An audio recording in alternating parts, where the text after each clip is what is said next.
Các bạn thân mến, chúng ta hãy thử dịch câu sau đây. Anh ta ăn cây táo, rào cây sung, lấy bí mật công ty bán cho đối thủ cạnh tranh. Nếu chúng ta dịch theo nghĩa của từng từ sẽ là lao kim cốt mặc cả thanh, lòm hùa cốt mặc đưa. Âuความลับของบริษัทขายให้คู่แข่ง. Thì người Lào sẽ không hiểu nghĩa của câu nói kinh cốt mạc cả thanh, lòm hùa cốt mạc đưa. Vậy câu này sẽ được dịch như thế nào? Mời các bạn theo dõi.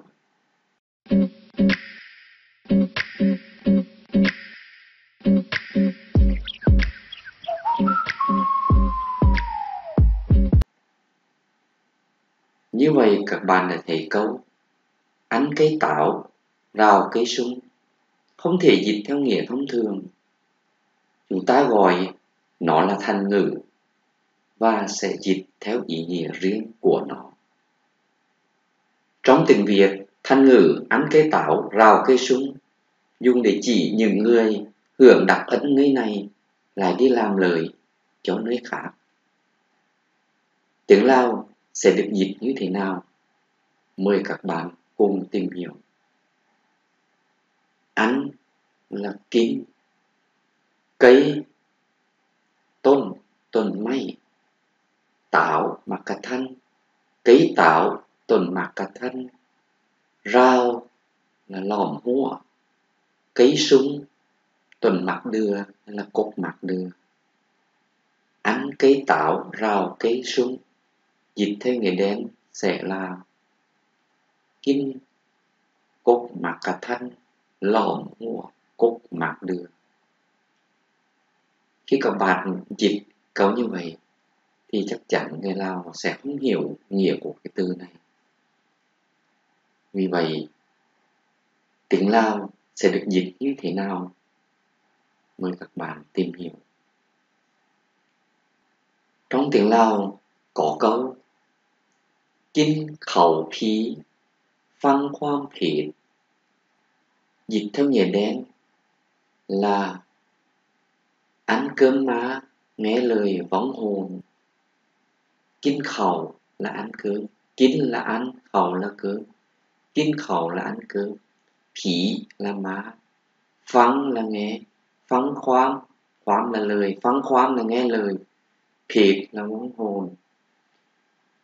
Kinh khẩu phí, phăng khoam phết là ăn cơm má, nghe lời vong hồn. Có nghĩa bóng là nhận ân nghĩa nơi này nhưng đi phục vụ nơi khác. Tiếng Lào làหักบุญคุณจากผู้นี้ผัดไปหักใส่ผู้อื่น. Như vậy, thành ngữ tiếng Việt ăn cây táo, rào cây sung sẽ được dịch sang tiếng Lào là kinh khẩu phí, phăng khoam phết. Do hai thành ngữ này tương đương nhau về nội dung. Tóm lại, câu ở trên sẽ được dịch như sau. Anh ta ăn cây táo, rào cây sung, lấy bí mật công ty bán cho đối thủ cạnh tranh. Laoกินเขาผีฟังความเพจเอาความลับของบริษัทขายให้คู่แข่ง. Anh ta ăn cây táo, rào cây sung, lấy bí mật công ty bán cho đối thủ cạnh tranh. Lao กินเขาผีฟังความเพจเอาความลับของบริษัทขายให้คู่แข่ง. Ngoài thành ngữ ăn cây táo, rào cây sung, trong tiếng Việt còn có một số câu thành ngữ tương đương như sau. Ăn cây đào, rào cây bồ hòn. Ăn là kín, cây đào là ต้น mạc kiêng, rào là lòm hùa, cây bồ hòn là ต้น mạc sặc. Ăn cây đào, rào cây bồ hòn, kín mạc, ต้น mạc kiêng, lòm hùa, ต้น mạc sặc.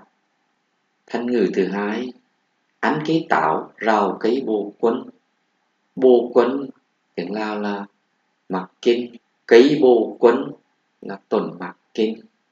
Ăn cây táo, rào cây bồ quấn dịch sang tiếng Lào là kinh mạc, ต้น cả thanh,ผัด lòm hùa, ต้น mạc kinh.